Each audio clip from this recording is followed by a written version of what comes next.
Hookah, also known as Shisha, involves adults smoking a flavored tobacco from a water pipe in which they pass a hose and take a puff among family or friends. It centers around conversations and promotes a more connectiveness among those participating. Hookah is deeply rooted in a cultural tradition that has been present throughout generations among Indian, Persian, Turkish, Egyptian, and other Middle Eastern families.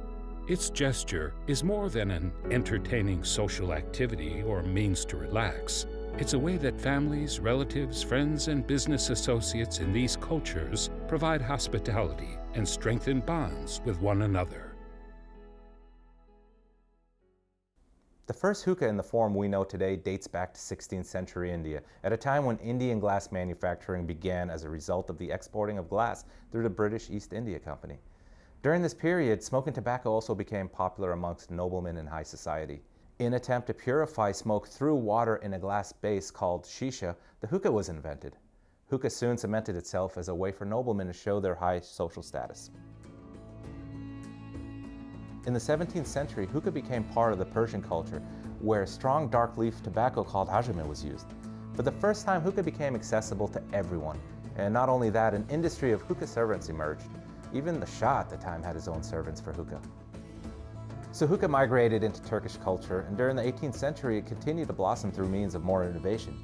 The dated look of hookah was phased out as blacksmiths began casting intricate brass designs and adorned the pipe with royal and religious markings.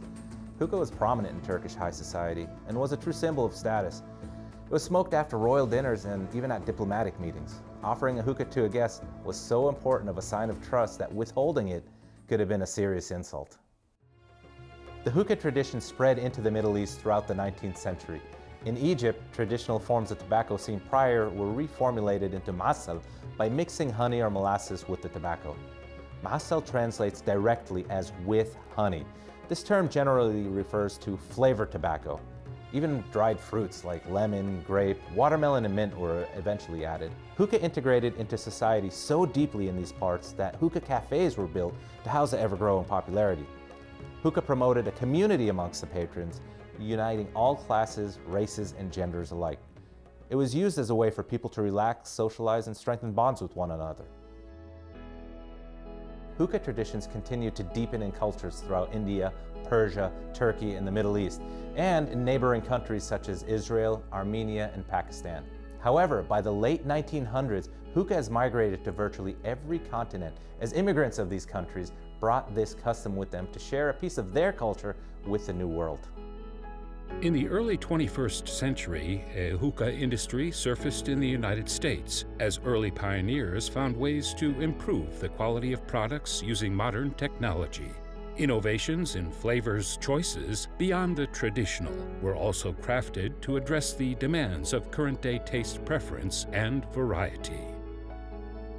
Today, in the United States and around the world, hookah has hardly broke from tradition, as it is still revered as a way to show respect and provide good hospitality as it was hundreds of years ago.